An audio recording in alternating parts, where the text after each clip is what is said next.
Xin chào các bạn! Vương quốc Campuchia là điểm đến phổ biến của khu vực Đông Nam Á, thu hút du khách bởi những khu di tích cổ kính như quần thể Angkor, hòn đảo, bãi biển tuyệt đẹp. Tuy nhiên, với nhiều người, Campuchia đôi khi lại là ác mộng của họ. Khi nhắc đến Campuchia, nhiều người sẽ nghĩ ngay đến sự liên kết mạnh mẽ giữa Trung Quốc và quốc gia này. Đồng thời, Trung Quốc cũng khiến Campuchia trở thành một thiên đường không lối thoát của cờ bạc và tội phạm, gây nên sự nhức nhối khó giải quyết cho chính quyền nước này. Không chỉ vậy, sự văn hóa giàu nghèo cũng là điểm đen mà đất nước này không muốn nhắc đến. Bạn có biết gia tộc Hun Sen đã cầm quyền tại Campuchia 39 năm? Trong 39 năm cầm quyền, gia tộc Hun Sen trở thành một trong những gia tộc giàu nhất thế giới, với hơn 114 công ty lớn nhất nước được gia đình nắm giữ. Hiện tại, tuy đã từ chức, nhưng người lên nắm giữ quyền lực ở Campuchia là con trai cả Hun Manet. Và bạn có biết rằng Thủ tướng Hun Sen từng tuyên bố sẽ cầm quyền 100 năm ở Campuchia không? Hôm nay, hãy tìm hiểu về những mặt tối của Campuchia để biết những góc khuất của quốc gia này nhé!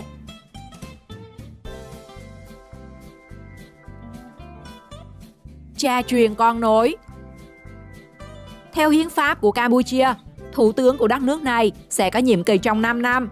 Tuy nhiên, kể từ năm 1985, vị trí thủ tướng của họ chỉ vẫn mãi có một cái tên Hun Sen. Trong thời gian ông tại vị, không ai dám đứng ra cạnh tranh mỗi khi đến đợt bầu cử cho nhiệm kỳ mới, dù Campuchia là một quốc gia đa đảng. Những nhân tố cạnh tranh cứ gần đến ngày đều sẽ vì lý do nào đó mà không thể tiếp tục ứng cử. Minh chứng như Kem Sokha, người thuộc đảng cứu quốc Campuchia, đã bị bắt giữ vào năm 2017 với cáo buộc tội danh âm mưu với Hoa Kỳ để lật đổ Hun Sen. Và sau nhiều phiên xét xử, ông đã nhận mức án 27 năm tù và bị cấm vĩnh viễn tham gia hoạt động chính trị hay đi bầu cử. Trong khi Hun Sen vẫn ở trên ngai vàng của mình, mãi cho đến khi tròn 35 năm nắm quyền của mình, ông mới chuẩn bị rời khỏi vị trí của mình. Mọi người cho rằng ông sẽ trực tiếp chuyển giao quyền lực lại cho con trai của mình, Hun Manet. Nhưng Hun Sen lại tuyên bố muốn thông qua bầu cử vì họ là một đất nước dân chủ. Tuy nhiên, ông lại phát biểu thêm rằng ông vẫn có thể tiếp tục ngồi ở vị trí thủ tướng cho tới khi con trai ông xứng đáng đảm nhiệm chức vị. Điều đó cho thấy, thay vì để một người khác ngồi vào vị trí thủ tướng, Hun Sen vẫn đề cao con trai của mình hơn. Không chỉ vậy, với quyền thế của mình, Hun Sen đã ngầm giúp con trai từng bước lên được vị thế cao mà không ai dám phản kích. Ngay khi có thông tin rằng Hun Sen sẽ từ chức, chỉ chừng một tháng sau, Hun Manet đã được thăng cấp lên thành đại tướng, được phong quân ở mức cao nhất và biên chế vào vị trí phó tư lệnh của quân đội hoàng gia. Không chỉ vậy, Hun Sen còn nhiều lần giúp con trai xuất hiện trước công chúng, cũng như gặp mặt các nguyên thủ quốc gia hay các lãnh đạo tối cao của các nước. Trong 2 năm qua, ông đã gặp ít nhất với 10 lãnh đạo như cựu Chủ tịch nước Việt Nam Nguyễn Xuân Phúc, Chủ tịch Trung Quốc Tập Cận Bình hay Thủ tướng Nhật Bản Fumio Kishida. Dưới sự hậu thuẫn to lớn, vào kỳ họp Quốc hội năm 2023, Hun Manet đã được bầu làm tân thủ tướng với sự nhất trí cao nhất. Dù cha truyền con nối và có chút giống với Triều Tiên, nhưng tại đây, những người đứng đầu vẫn thực hiện những chính sách kinh tế mở để phát triển đất nước, giúp Campuchia vượt qua các giai đoạn khó khăn nhất trong lịch sử.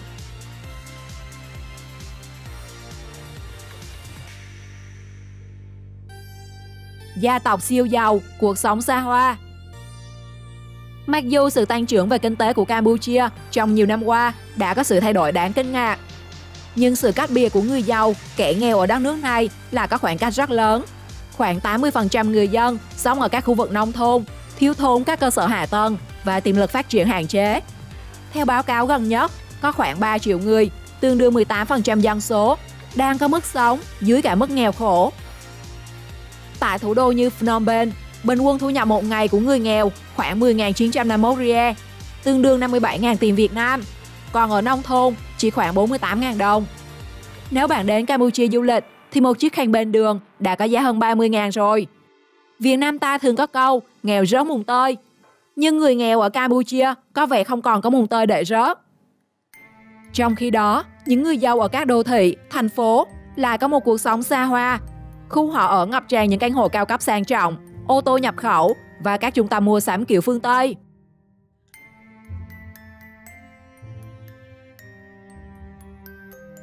Trong kỳ SEA Games do Campuchia đăng cai, hình ảnh những đại gia cùng xếp hợp tiền tỷ tụ họp tại sân thi đấu không khiến người khác choáng ngợp. Họ là những doanh nhân thành đạt và không ít người thuộc các gia tộc lớn đặc biệt là các gia đình có người trong bộ máy chính trị. Minh chứng như đại gia tộc của Thủ tướng Hun Sen. Dù tiết lộ chỉ có một nguồn thu nhập duy nhất từ nhà nước là 13.800 đô, khoảng 350 triệu đồng mỗi năm. Nhưng đế chế của gia đình ông lại là thế lực ngầm điều khiển nền kinh tế của Campuchia.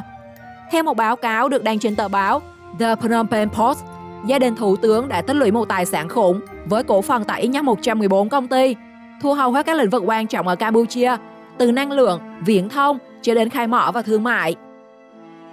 Không chỉ vậy, người thân của Hun Sen nếu không nằm trong bộ máy chính trị thì cũng là giám đốc, chủ tịch trong các công ty, tập đoàn đa quốc gia.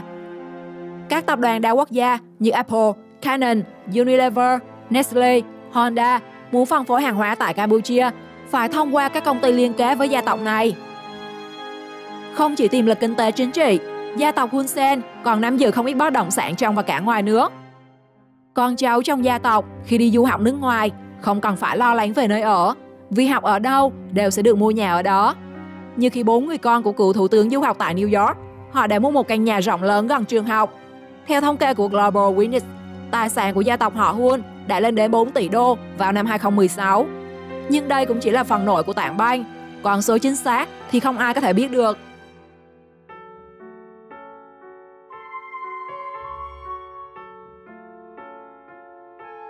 Hội Tam Hoàng và Thiên đường đỏ đen.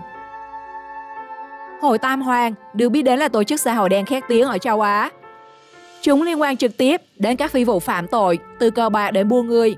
Với chiếc vòi bạch tuộc của mình, chúng đã biến Campuchia như một đầu não về nạn cờ bạc, với những casino trải dài khắp đất nước. Tính đến năm 2019, đã có đến 163 giấy phép mở sòng bạc mới được cấp phép. Đây là một con số quá lớn so với một quốc gia 16 triệu dân ở thời điểm đó. Thậm chí còn vượt qua thủ phủ casino Las Vegas của Mỹ, và thậm chí vượt cả Macau, điểm đến cờ bạc số 1 thế giới. Bằng việc biến thành phố Sihanoukville thành một thánh địa sòng bạc, các nhà đầu tư phía sau hy vọng nơi đây sẽ cạnh tranh với các trung tâm casino khác của châu Á như Macau, Singapore và Manila. Không chỉ vậy, nó còn thu hút được các du khách Trung Quốc và các nước láng giềng như Việt Nam, Thái Lan, những người không được pháp luật cho phép chơi cờ bạc ở nước họ. Không chỉ mở sòng bạc, nhận thấy được tiềm năng kinh tế, những ông trùm casino còn đổ những số tiền khổng lồ để đăng ký hoạt động casino trực tuyến ở nước này. Tuy nhiên, việc đầu tư quá nhiều vào các sòng bạc đã khiến Campuchia trở thành một thế giới của tội phạm ngầm. Để kiếm trác, những kẻ ác tâm luôn tìm cách câu dẫn các con mồi bị trò đỏ đen che mắt. Càng chơi càng nghiện, nhưng một khi đã đến casino thì chẳng có mấy người rủng rỉnh túi tiền đi về, mà ngược lại, nợ càng thêm nợ. Thậm chí rơi vào cái bẫy vay mượn xã hội đen mà không còn đường thoát. Không chỉ vậy, những thế lực này còn tìm kiếm nguồn nhân lực với mô tả việc nhẹ lương cao, khiến nhiều người trẻ ôm mộng mà lừa bán sang Campuchia, chịu cảnh cầm tù, tra tấn, đánh đập, thậm chí là dọa giết nếu không thực hiện các yêu cầu của bọn chúng. Nhiều người không chịu nổi đã tìm cách tháo chạy thoát thân, thậm chí là không màng sống chết để bơi qua sông về Việt Nam. Ekip của VTV từng thực hiện một phóng sự đặc biệt về số phận của những người bị lừa bán sang Campuchia. Trong đó có thể thấy những hình ảnh thương tâm, chấn động ở nơi địa ngục trần gian, cũng như lời cảnh tỉnh cho mọi người, bởi không chỉ người Việt mà bất cứ người ở nước nào như Đài Loan, Lào, Thái Lan cũng có thể bị lừa đưa đi.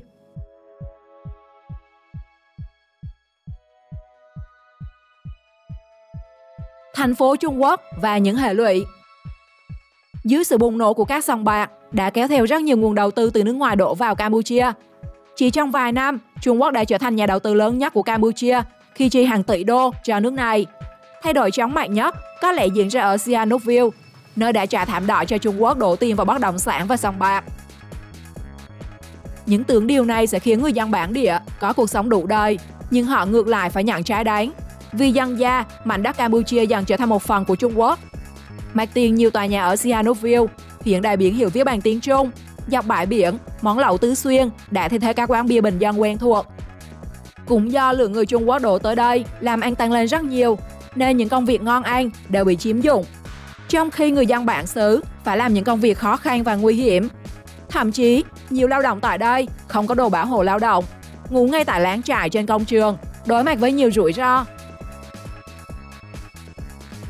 Không chỉ vậy, khi nguồn tiền đầu tư của Trung Quốc đổ về, cơ sở hạ tầng của Sihanoukville trải qua giai đoạn phát triển quá độ, cũng làm cạn kiệt các nguồn lực của địa phương. Tình trạng mất điện, mất nước xảy ra thường xuyên, rác, nhựa, túi ni lông đầy các bãi biển. Dân bản địa Campuchia từng biểu tình, đòi quyền lợi nhưng vô ích. Sihanoukville biến thành vùng đất của người Trung Quốc mà người dân Campuchia khó có thể đặt chân đến. Thậm chí họ còn bị thu hồi đất chỉ để cho người Trung Quốc xây dựng công trình. Dù khó khăn, những người Campuchia vẫn có thể gồng gánh khi họ vẫn còn công việc. Nhưng đến khi hàng loạt các nhà đầu tư Trung Quốc rút vốn khỏi thị trường Campuchia sau lệnh cấm của Thủ tướng, điều này đã gây ra một sự lũng đoạn kinh tế lớn cho đất nước này. Hàng loạt các khu vui chơi giải trí, casino đóng cửa, kéo theo những nhà hàng, khách sạn trong khu vực cũng phải trả mặt bằng. Theo khảo sát của Liên đoàn các hiệp hội doanh nghiệp tỉnh Sihanouk, kể từ tháng 8 2019, gần 800 nhà hàng đã đóng cửa, trong khi đơn đặt hàng hàng ngày đã giảm hơn 80%.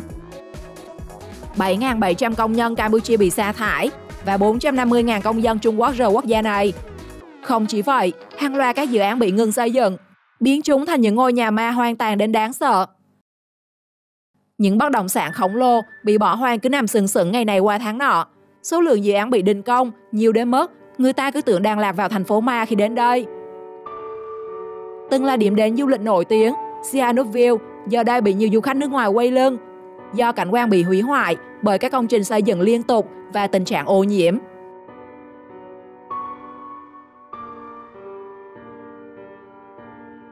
Buôn lậu hàng cấm. Không chỉ nổi lên với những canh bạc đỏ đen mà Campuchia còn là nguồn cơ của rất nhiều đường dây buôn bán ma túy. Chỉ trong năm 2022, lực lượng chức năng của nước này đã triệt phá gần 4.900 vụ án về chất cấm, thu giữ hơn 6 tấn ma túy tổng hợp. Trước đó, vào năm 2021, Campuchia đã triệt phá thành công một đường dây sản xuất hàng tráng lớn nhất trong lịch sử. Những sản phẩm phi pháp này sẽ được tuồn ra biên giới, đi qua nhiều đường cửa khẩu khác nhau, trong đó có cả Việt Nam. Với đường biên giới dài hơn 1.000 km, đây là vùng được nhận định là điểm đen của những loại tội phạm, đặc biệt là các loại chất cấm tổng hợp. Trong 6 tháng đầu năm 2023, Công an các tỉnh tuyến biên giới Việt Nam, Campuchia đã phát hiện 1.900 vụ, bắt giữ 3.600 đối tượng, thu giữ hàng trăm ký tang vật là heroin và ma túy tổng hợp. Không chỉ Việt Nam, tình trạng buôn bán ma túy cũng là mối đe dọa đối với an ninh, trật tự công cộng và sự phát triển của Campuchia. Nhưng biện pháp của nước này đưa ra có lẽ vẫn chưa đủ răn đe, khi mức án cao nhất là tù chung thân, trong khi ở Việt Nam là tử hình.